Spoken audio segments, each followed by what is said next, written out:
Westbrook Health Services has been supporting the surrounding community since 1949 and is known as an agency that is community-focused, people-driven. As one of West Virginia's 13 comprehensive behavioral health centers, Westbrook provides services to 8 counties throughout the Mountaineer State and became one of the first comprehensive community behavioral health clinics in West Virginia in 2020. This podcast wouldn't be possible without the generous help of the Sisters Health Foundation. This year marks 25 years since the foundation awarded its first grant, and we couldn't be more grateful for their support. Welcome to Studio 2121. Hello, I'd like to welcome everybody to our very first podcast for Studio 2121. I'm be the host for our first podcast, and my name is Kevin Trippett. I am currently the president and CEO of Westbrook Health Services. And today I have joining me Dr. Eric Limegrover, who is our Chief Clinical Officer. And Eric, I'd like to ask you a couple of questions to get us started. What interests you, or what got you into the field of mental health? It's a great question, because as I was thinking about it, it's taken a long and winding road. And so when I got to college, I was an athlete. I went as a football player to Carnegie Mellon. And as I started there, I started on a pre-med track, but had a psychology class my first semester. As I went through my first year, it seemed more and more likely that psychology was really where my heart was, but didn't have an idea that I wanted to be a psychologist. That's not what I grew up wanting to be. Being a professional football player was on the track, but a psychologist wasn't the first thing I wanted to be when I grew up. So as I got through the end of my college career, I needed to take a year off. I had a bachelor's in psych, had really no idea. At that point, the NFL dream was pretty far away, but I still wanted to be in athletics. So I went back for graduate school, ended up at WVU. Through that process, got into sports psychology. And so I got a master's in sports psych, got introduced to counseling, got a master's in counseling, and did those concurrently, and realized I had even more interest in not just counseling people, but being involved in administration, being able to impact through teaching. And so then I ended up getting a PhD in counseling psych.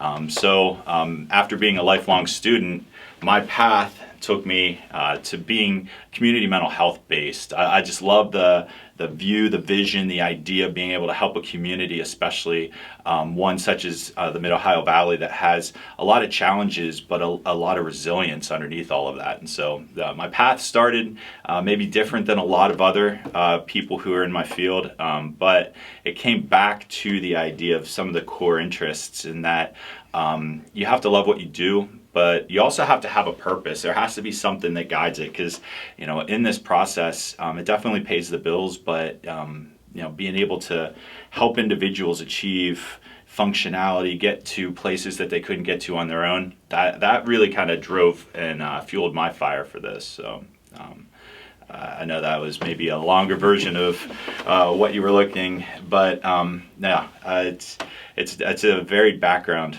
and it all started with football.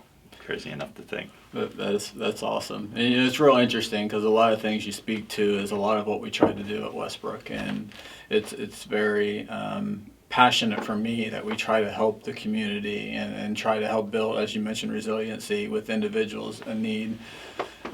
So how did you end up at Westbrook? Mm-hmm. So my partner grew up here. She actually is a proud graduate of Parkersburg High School. And so she has roughly about 15 family members, some of which now have moved away, but we live in Marietta, but moved closer to be to her family. I grew up in Pittsburgh. So Westbrook wasn't the reason that we moved to the area, but as I got more and more ingrained with the culture, got to see what was going on, one thing was true. I could see that Westbrook, first of all, had a lot of what I was looking for. I'm not comfortable ever wearing just one hat. I'm one of those guys who needs, to do something for a little bit and then move to another activity, or else become stagnant, probably ineffective to some extent. So I saw the scope, I saw the longevity. I mean, 70 years in any industry at that point really shows that for the most part, it's not based on just trends. They have multiple opportunities through that process to not just impact kind of change, but be able to withstand financial issues, staffing issues. I mean, if you think about how many people they've been able to impact in that period of time, it really made a great case for them. So I think the thing that drew me to Westbrook, first of all, was the longevity, the scope of services, the opportunity to do many things, but also selfishly, one of the things that they offered here too was called the National Health Service Corps. Not many people know what the National Health Service Corps is, but it's kind of like the Peace Corps for mental health. It's not everywhere in the country. It's only reserved for areas that have high need. And high need could be for socioeconomic, could be because of issues like for us with the opiate epidemic. We became a very prominent area for people who have accumulated a ton of student debt. And the way to recruit to that area is the National Health Service Corps, which will help offset some of that debt. And so, as I talked about before, unfortunately, independently wealthy isn't one of the boxes I've been able to check. So after a Carnegie Mellon education, 2 master's degrees, and a PhD, I had some student debt that was, not just going to affect me, but it affect my family for the foreseeable future. So the National Health Service Corps helped me erase all of that debt through service to Westbrook and to the community. And so, there was, personal aspects of being close to family, paying off student debt, but also, that isn't the only opportunity. Westbrook allowed me to have multiple different hats in ways that I could really see, huge changes in the community by being involved with this organization. It's very exciting, and we do qualify for that benefit, and we have many employees that have been able to take advantage of helping with student debt loan, and it's been a great program for us. And I don't know if I ever shared with you how I got into Westbrook. Mm-mm. So I really didn't know much about mental health. I had, out of college, I had worked 9 months managing Bob Evans, and in that 9 months period, I had moved to 3 different cities. They started me in Parkersburg for training, then they moved me to Cambridge, Ohio, then they moved me to Fairmont, West Virginia, and it just, that wasn't for me. I wanted to be more grounded, more settled, so I came back home and was looking for a job. I started serving at Applebee's for money, and my cousin, Jesse Trippett, worked in what used to be the SA division. Since then, we have changed our terminology to be more appropriate for substance use disorder. But so she worked in the substance use disorder division at Westbrook and told me they had an opening to get my feet in the door. It was for a payroll clerk. So I started off entry-level position, working running payroll for Westbrook. Probably about 2 months into that role, the accountant at the time left for another job, and so the agency decided instead of replacing the accountant, they would move me up, and I would take on both roles. I would still continue payroll, but I'd be the accountant as well. I worked for an individual named Larry Wheatley. He hired me. He was the CFO. I think it was less than a year in, he decided to retire, and they replaced him with another CFO. Shortly after Jim DeGarmo was his name, he came on as the CFO. It was less than 2 years of employment for me. The board of directors came in, and I didn't know everything that was going on. I knew that we were having some financial difficulties. But the board came in and they terminated the CEO at the time. They let him go, and they terminated our MIS director. So they named an interim CEO who was the division director for SA then, and her name was Linda. And she asked me, because our CFO would quit when they did that, because they didn't give him the opportunity to take over as the CEO, and he got upset and he left. So she asked me to take over the CFO duties on an interim basis. In addition to that, we had no MIS director, nobody that knew anything about computers, so I had to dig in and try to figure out what our server base was. We had maybe 20 computers at the time, and I had a file server, didn't have an email server, we did have a server for our client records, but so I had many hats, as you mentioned. That is kind of what led me to the story. I got to be the CFO, the accountant, running payroll. I got to run the IT department all at the same time, as this agency was in a lot of turmoil with an interim CEO and a bunch of what people were familiar with, staff that were terminated. So they decided in their job search with their CEO not to let the interim continue in that role. They hired Joanne Powell, who later became a great mentor for me. She was our CEO for a very long time. And through that process, she named me the permanent CFO. I was able to start hiring employees. I hired my first IT director.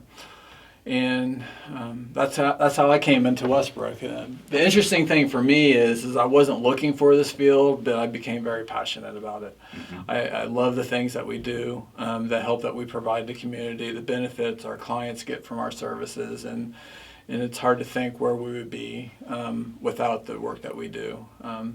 Joanne and I, very early on in that time period, actually went to the state and asked for money because we were in danger of going bankruptcy.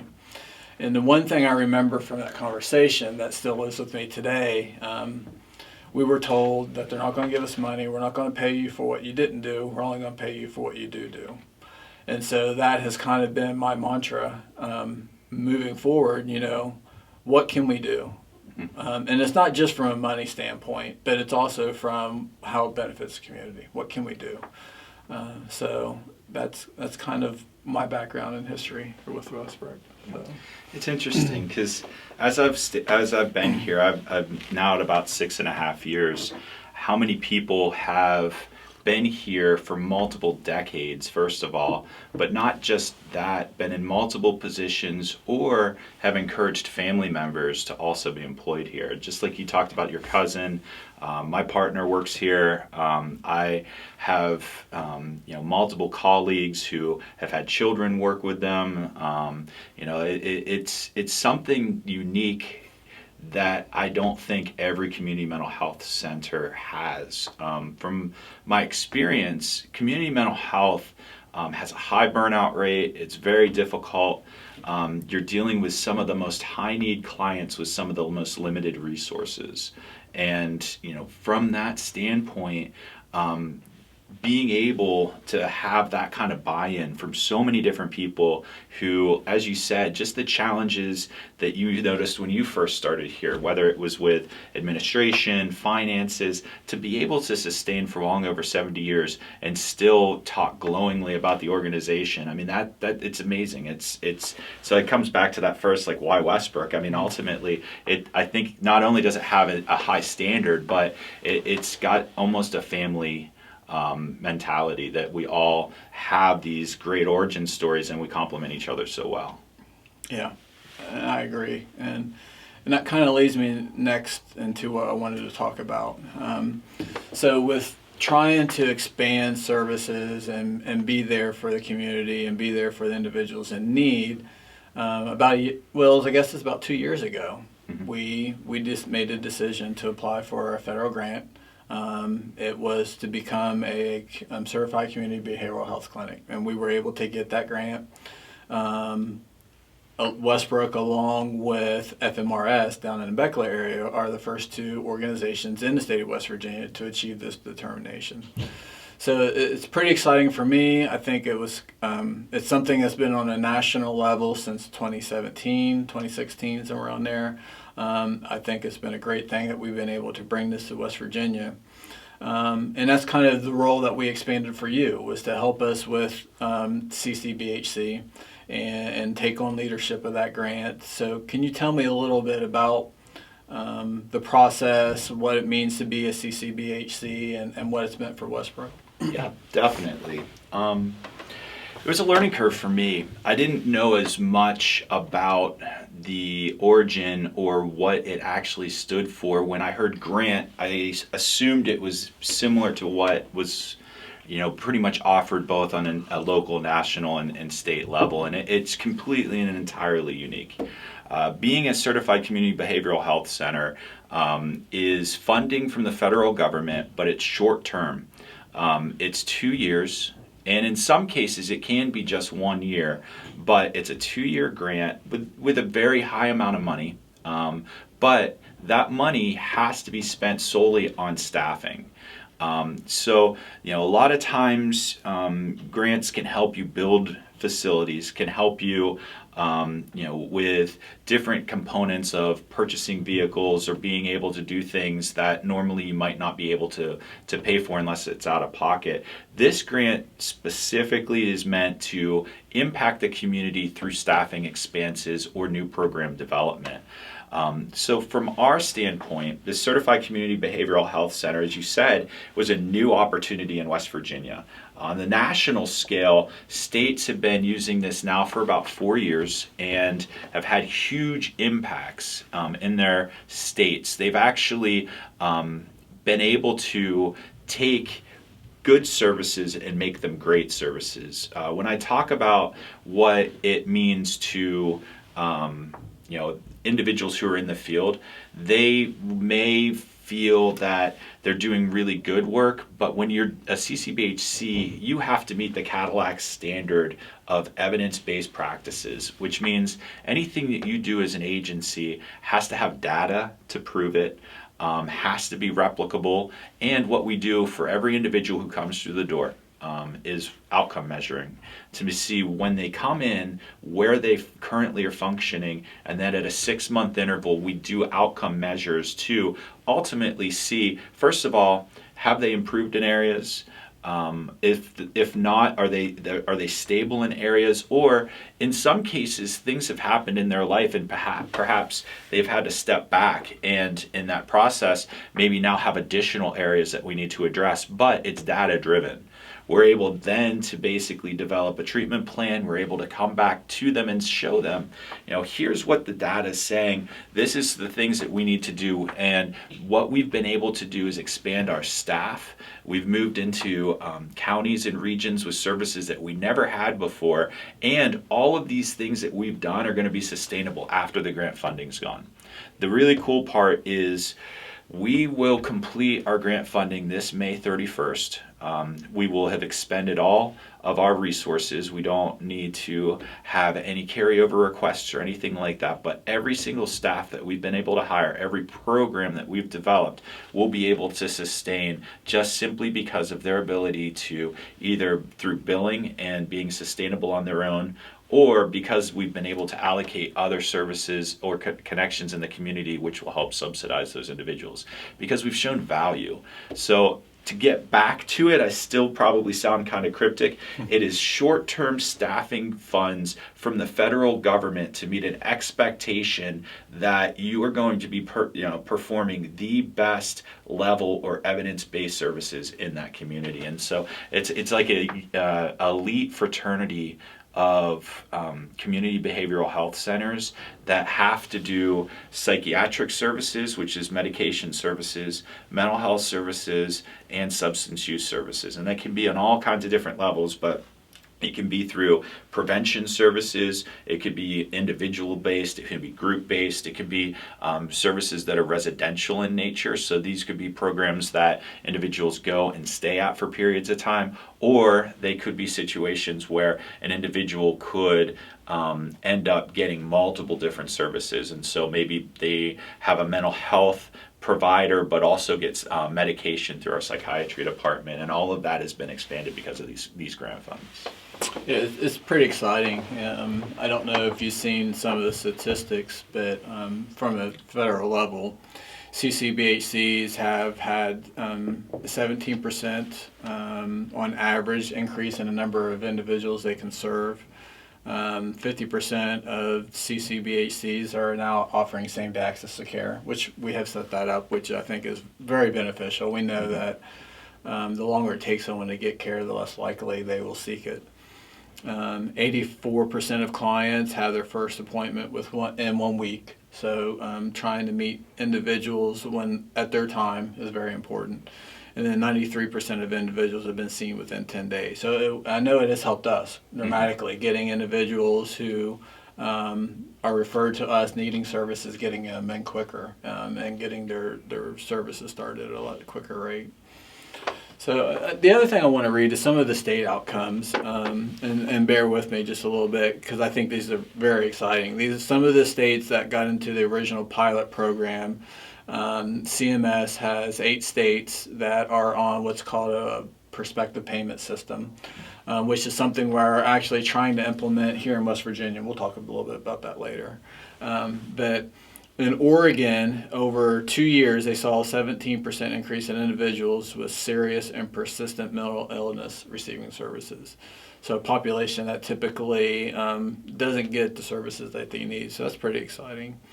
In New York, they saw all-cause readmissions drop 55% after year 1. In Nevada, they had a 250% growth in the number of clients served by the 3rd year. Missouri, who really is the state where this all started and is like the one you want to look to see some of the exciting stuff. Hospitalizations have dropped 20% after 3 years, and emergency room department visits have dropped 36%. Imagine a cost savings with that, keeping people out of the EDs. In 6 months, those who have had some sort of law enforcement, 70% of them had no further law enforcement involvement. It has helped a reduction in diabetes and hypertension, because one thing that with the CCBHC grant, we also do primary care screenings, and we also try to connect individuals to primary care. So it has helped also not only from a mental standpoint, but from a physical standpoint. Texas believes that they're going to save the state $10 billion in 10 years' time from the CCBHCs that they have set up. One particular county in Texas, Travis County, says that their CCBHC has saved their local law enforcement $1.64 million in less than 1 year. So, not only are we impacting individuals' lives and increasing those receiving services, we're saving some money. Yeah. We're saving states a lot of money. It's really exciting. Yeah, I mean, to add to that, and I know we're going to put West Virginia on that list, some things that we've seen just in our short period of time of doing this is that people get better. Before it might be more anecdotal. We might, say, well, if you do it and you stick to it, you might feel better. We actually have data that shows that people's symptoms, people's functionality, people's ability to engage your family completely change. The other thing, and so if this was the West Virginia mark on it, what we were is, the trailblazers. Us and FMRS were the first 2 to go at it. But now what we've seen in the state is we've had 4 other comprehensives get funded under CCBHC. They've jumped in. They're drinking the Kool-Aid. They've seen what we've been able to do. We've helped mentor them the same way we were mentored by some of these other states, by the federal government. Because the federal government, when they put this kind of money behind something, they don't want to see you fail. So my schedule was filled with meetings with other states who had gotten CCBHCs. I was in think tanks with groups who were getting off the ground the same way we were. The federal government also had what they call as grant directors or GPOs who meet with you on a monthly, and when we first started, it was an every other week basis. But the other thing that you can put there in that West Virginia bullet point, if we wanted to say, is, if we lied and said we read the crystal ball or read the tea leaves that we knew COVID was coming and that all of these huge issues as the opiate epidemic shifted to the methamphetamine epidemic and all of these other things, that we could see this coming, we'd be lying to you. I mean, it caught us off guard too. But I'll say this: we were fortunate enough to get the CCBHC funding before COVID hit. And for us, it wasn't a life raft because ultimately we had things in place. But here's the interesting part. During COVID, we saw an increase in services provided, and that's with people who are on quarantine. This is individuals who, had significant barriers, whether they're financial barriers, ability to travel. We actually saw more people during COVID than we did before COVID, and that's a testament to what we were able to establish with the CCBHC. If we didn't have that, the people would have been suffering at a higher level. More people would have been isolated, and so it really was a game changer, and really helped our community get through. And even though we're not done with COVID, we're still being able to provide these services. It really helped us cement our place in this area to try to be on the backside as everybody gets done and out of this pandemic together. So. Yeah, I mean, it's been real exciting. We've been, the telehealth services that we have set up, we can meet individuals where they're at. If they're stuck at home, yes, you are dependent upon having high-speed internet, but we have been able to connect and do services to individuals based on that as well. Also helps us with clinicians. Yep. Can't make it in to work, or even if they live out of state but they want to help West Virginia, we can use them with telehealth features to help serve our population. So it's pretty exciting. It really is. It really is. One of the things that you mentioned, it's a 2-year grant. Which we are wrapping up. So we would like to see this model be more sustainable, obviously. 2 years at a time, dependent upon a federal grant, is not, not the world you want to live in necessarily. It's been very beneficial for us. It's helped quite a bit, but to create a more permanency, the state of West Virginia, through the Bureau of Medical Services, can apply for a state planned amendment for Medicaid to set up the CCBHC concept on a more permanent basis.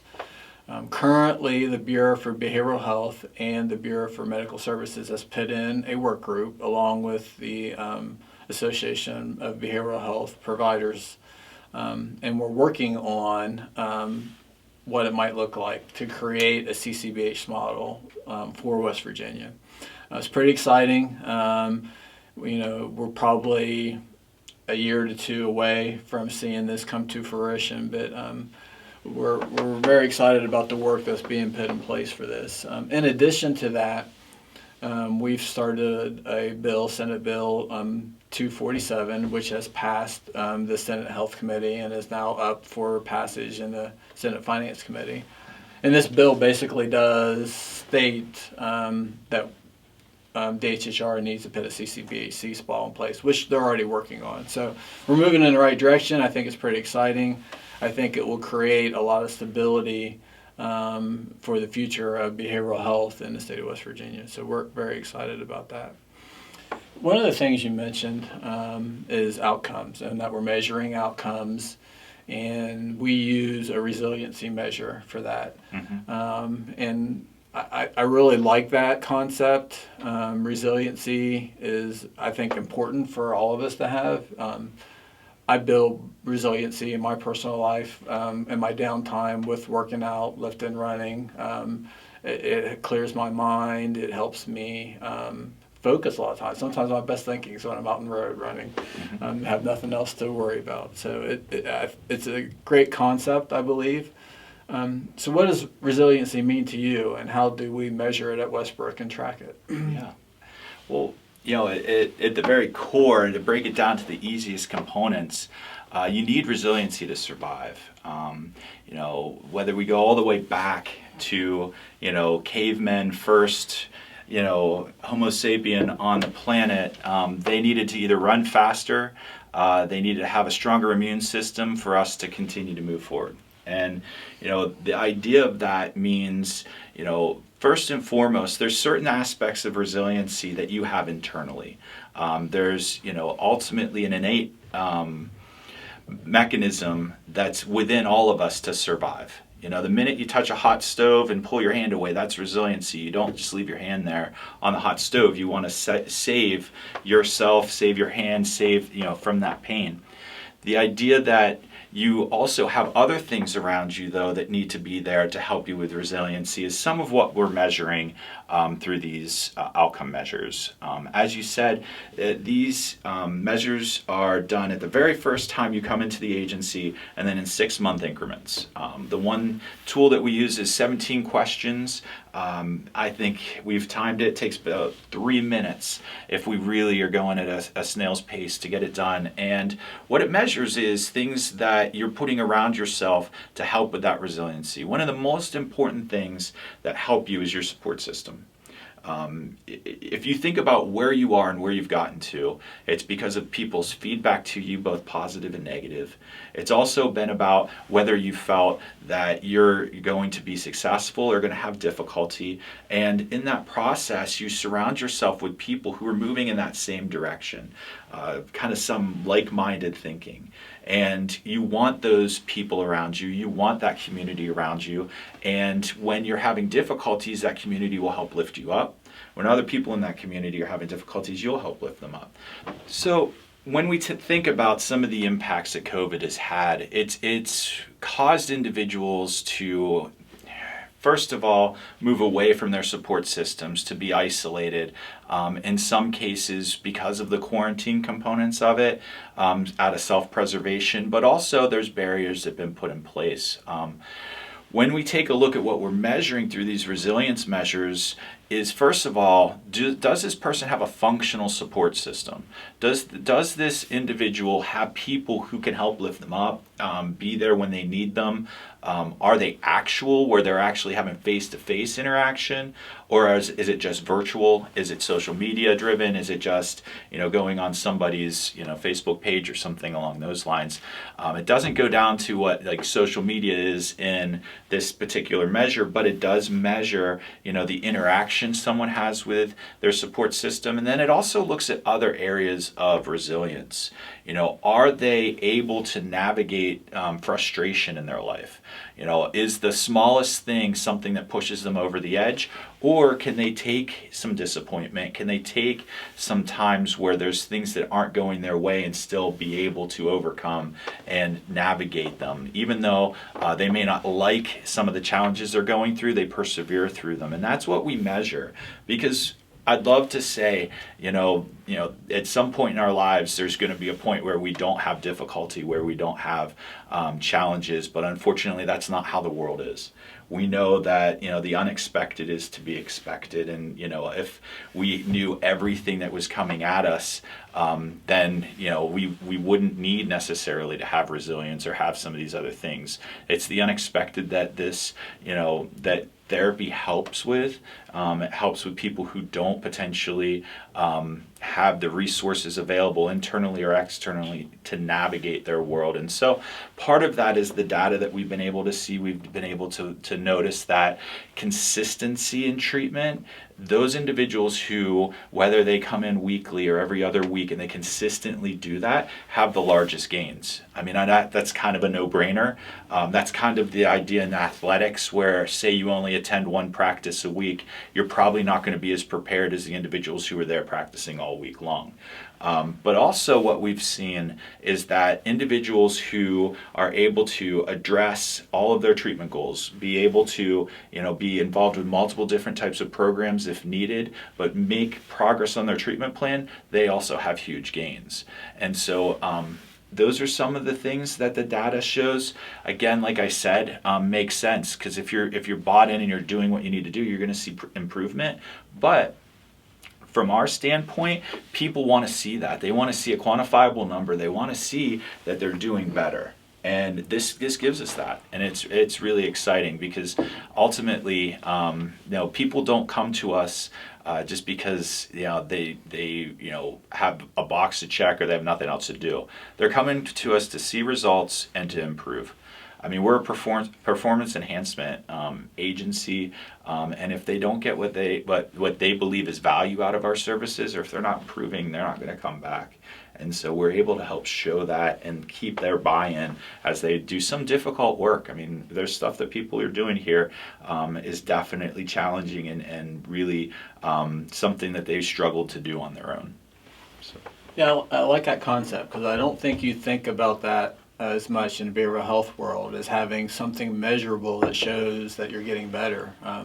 most people in their lives, if they're on a diet, they can measure their weight to see if they're improving from a health perspective, or their waist circumference, or if you're into running and you start getting faster and faster in that 5K race. I mean, that's all exciting to you.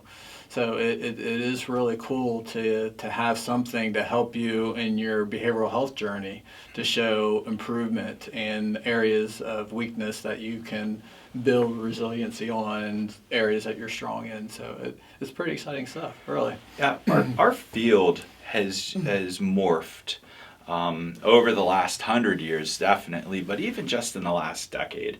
Mental health battles some pretty significant stereotypes, and how mental health may have looked in the 80s, 90s, and even early thousands definitely is different than what it is right now. Everybody has those images of someone laying on a couch, or that ultimately they're going to be hugging a pillow, or they're walking into a room with a bunch of stuffed animals or something else along those lines. I mean, this has changed and morphed the field to where it's a lot more data driven. Clinicians are being trained in impact therapies. These are therapies that are driven by different types of curriculums, activities, both in the office, potentially online. There's 1.5 million, and I think it's 1.5 million now, actual online types of surveys, resources, things that you can do. Just like this podcast, you could go online, find a podcast that's directed just towards anxiety, or just directed towards some eating behaviors, or things like that. And so the field right now is in a completely different area than it was, and it's much more similar to other types of interventions, whether those are medical interventions, things that you would do. And I think you brought up a great one: dieting, working out. Right now, this, and I try to emphasize this. This is about performance enhancement. We do things to try to get a person from where they are to where they want to be. And then they fire us. I mean, we don't want them to be dependent on us for the rest of their lives. And some people have some things, whether they're medication, oriented or stuff, that they might need assistance throughout the course of their life. But we want to get a person to the point where they can do it on their own. And once they can do it and replicate it, then at that point in time, they know where we are if they need us again. The same way that once the cast comes off a broken leg, they don't keep having doctor's appointments for the rest of their life unless, something else happens or there's a setback. It's the same vision for us, and I don't think people have gotten that. I think we struggle with that interpretation. I don't dislike Dr. Phil, but I don't think he's helped us in a lot of ways, because people have unrealistic expectations of what will happen. Like, coming to see us for a half an hour is not going to happen to get all of your issues identified and resolved. Some things have taken a lifetime to happen, so it's going to need a little bit of time for us to unwind. And so the cool part with CCBHC funding is not only did we impact the community, but it required us to make sure that our therapists and our treatment providers were all trained in the most evidence-based programming. Things that have data behind them, that when you come in, you're not lying on a couch or hugging a pillow. You're literally doing something that has data behind it that says, 6 sessions from now, 12 sessions from now, you're going to have these different interventions that are going to give you some sort of impact and change your ability to function. And through that process, if it doesn't work, we then know what else we have to add into the equation, because ultimately that's the charge from taking the money. By getting that funding, we definitely have to live to the expectations of people coming through the door are going to get treated regardless of what's going on with the Cadillac service. Yeah, it's all really good stuff, as I mentioned before. One of the other things we have done with the funds that I think is really exciting is we have started, and it's not fully implemented yet, we're still trying to hire staff, but we've started an adult mobile crisis team with the emphasis on responding to law enforcement calls. I had a conversation with former chief of police in Parkersburg, Chief Martin, And one of the things they were struggling with is responding to calls to the community, and about 40% of them was his estimate. I don't know that we had solid numbers on that, but that was his guess. Were individuals that were dealing with some type of mental health crisis that police officers weren't trained on how to handle. Often it might lead to an arrest when the individual really just needs help. So during that conversation with him, I told him, I'll find the funding.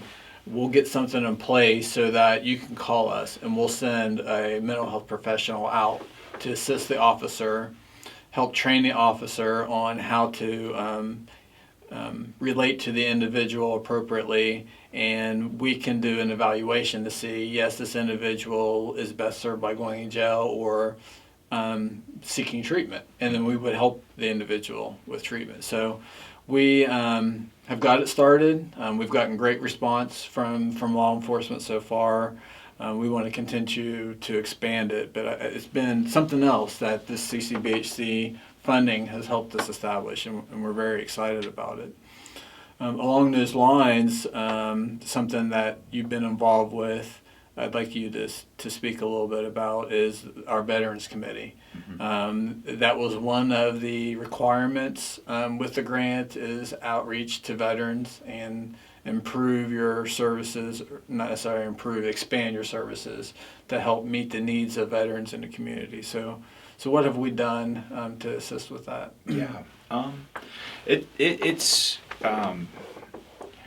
a really large undertaking, and when I say that, part of it is that we have a very large community of individuals who have served here in our region. The Mid-Ohio Valley has one of the largest veteran communities in the country, and there were services that were being provided here.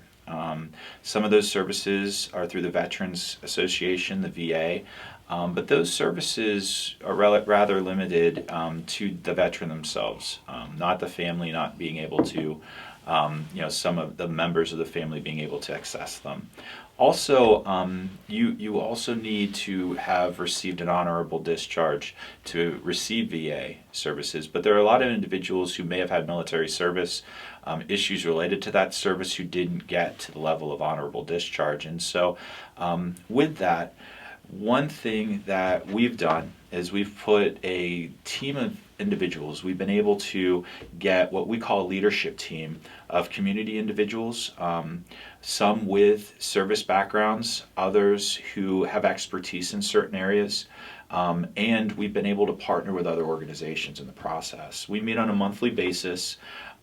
We are able to provide services not to just veterans who were honorably discharged, but we're able to provide our entire gambit of services to their families, to individuals who have served that may not have received honorable discharge, and that's everything from substance abuse, mental health, psychiatry, to residential services. We have services that help with people who are homeless.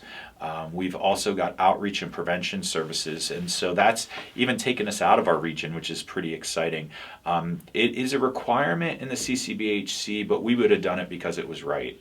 It is a population of individuals who had needs that weren't being addressed.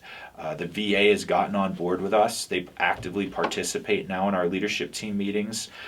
They include us in groups. We go out to the community. We have presence through some of our case management. We're actually able to have a veterans case manager position developed, and he goes out to the community. There's groups for individuals regardless of what branch they're in. One's called Joining Forces.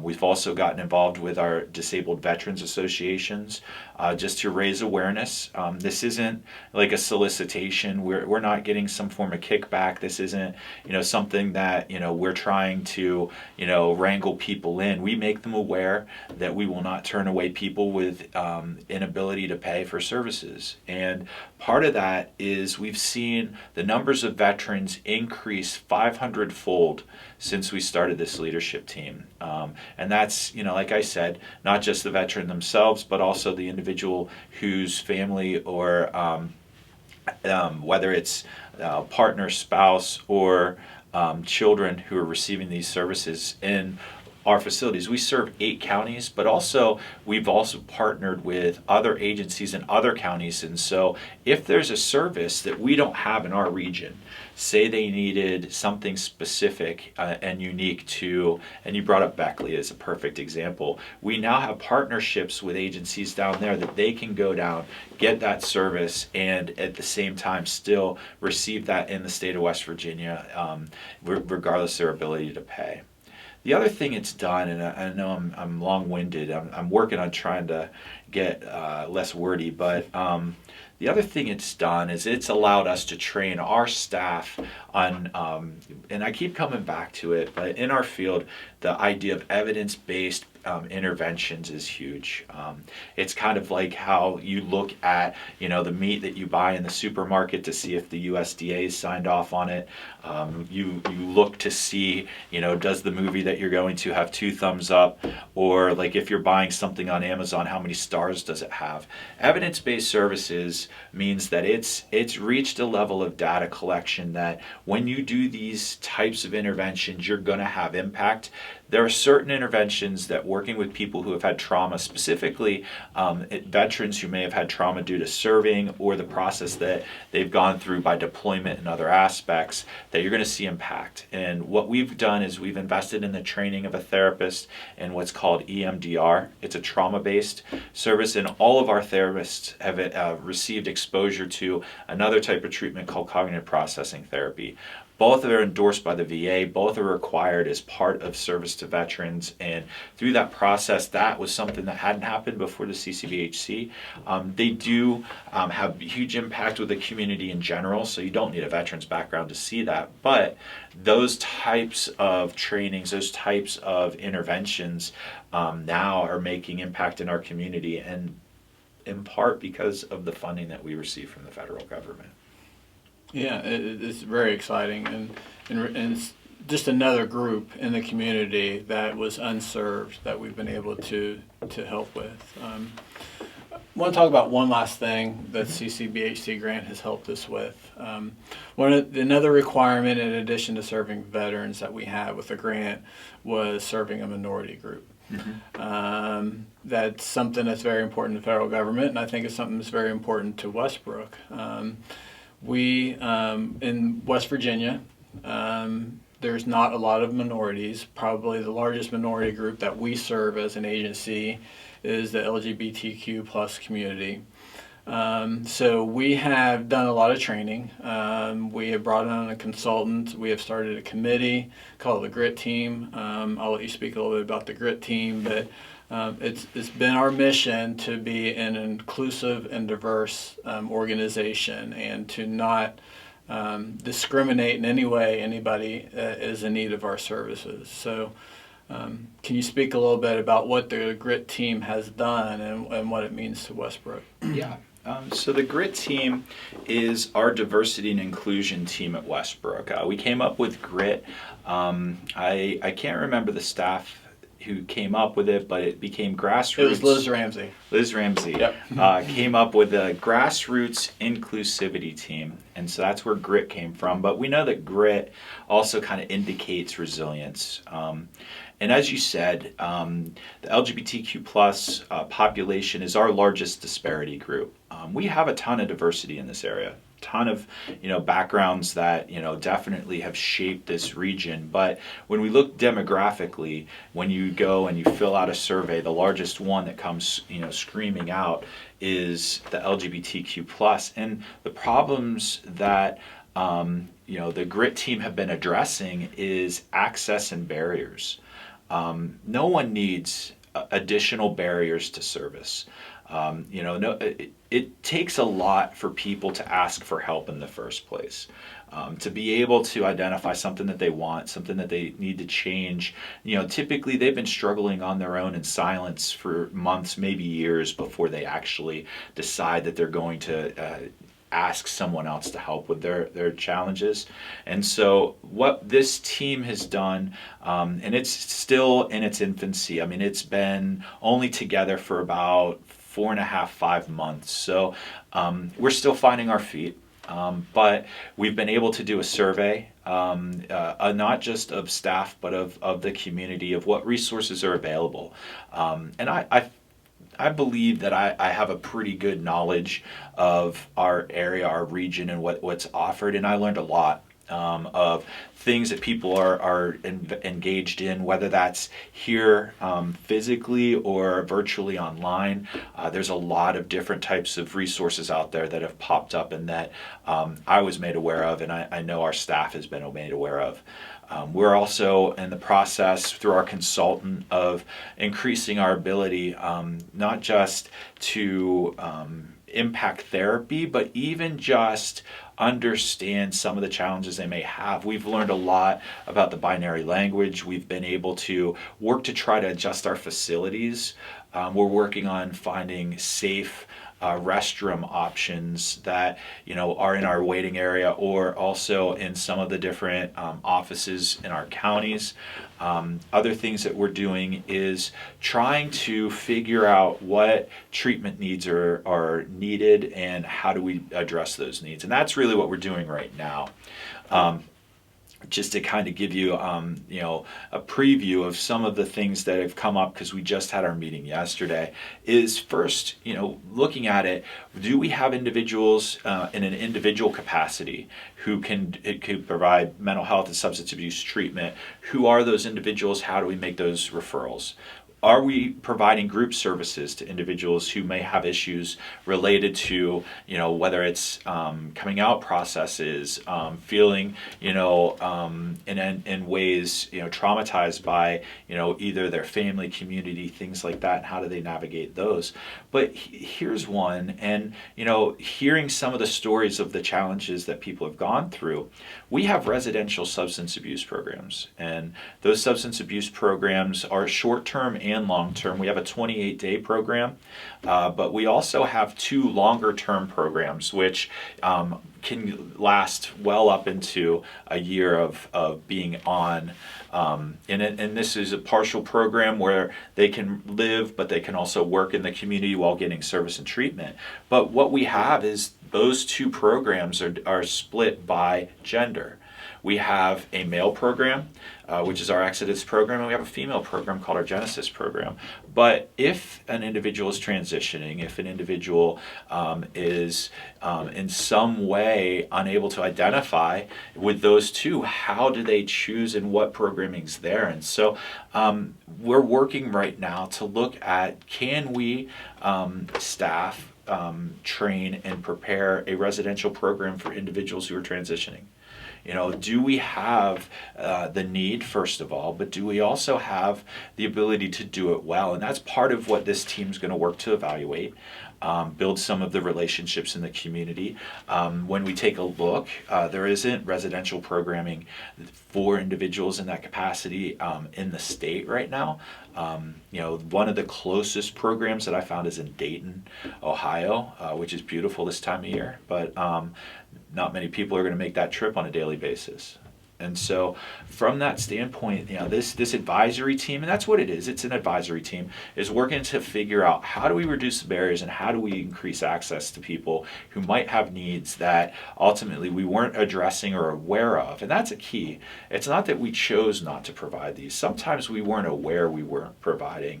And so this advisory team is increasing our awareness and also trying to build resources for us to have more impact in our community. Because if anything, over the last 2 years, we identified that this pandemic and the challenges that we have, everyone has been affected. Our mental health as a society has been altered because of the things that we've been going through, and that it's created a unique time for us with a dialogue to be able to engage people that we haven't been able to because they didn't think it was them or they didn't understand or relate to what mental health issues are. This is an opportunity for us to have a singular, event, which, the pandemic has definitely been an event. It's still not over yet, but everyone has had a reaction to it. And I still to this day have been waiting for people to tell me their positive reactions to it. Maybe that'll come, 5 years from now, and we'll be able to look back and say we were able to, find this out and respond positively. We're still kind of in the weeds on that one, but it has uniformly given us an opportunity to have a shared collective that mental health matters, that we have the opportunity to improve it as a community and society through resilience and community building. And so it's exciting. The GRIT team is just one extension of that for a population who definitely needs that kind of inclusion. Well, Eric, it's been a pleasure. I do want to end with just 3 quick questions. Yep. So first, could you tell me what you love about Westbrook? There's a lot. And there's, to just kind of come back to it, it's definitely the community of people that I work with. We get along, we enjoy each other inside the office and outside the office, but just some things as small as like Food Truck Friday are things that make it exciting and great to be there. What motivates you? Wow. I have to say my family. Waking up every day, getting a chance to, see the opportunities, to be a part of their development, that's right there. It motivates me to be a better person. It motivates me to help my community. That's awesome. And how do you deal with stress? Probably not as well as I need to. This time of year is tough for me because I'm a big outdoors person. I love taking my dog for a walk, being able to sit outside and grill and do all those things. And, right now we're 3 months into, or 2.5 months into the winter, so we can see the light at the end of the tunnel. But, to deal with stress is, I try to live this by example, is to talk it out. Have an opportunity through, close friends, family, to be able to have a way to, debrief, discuss, talk things through, and gain a greater understanding in the process. Great, awesome. Well, that wraps up our very first episode of Podcast Studio 2121. I hope you enjoyed listening, and I want to remind everybody that mental health matters.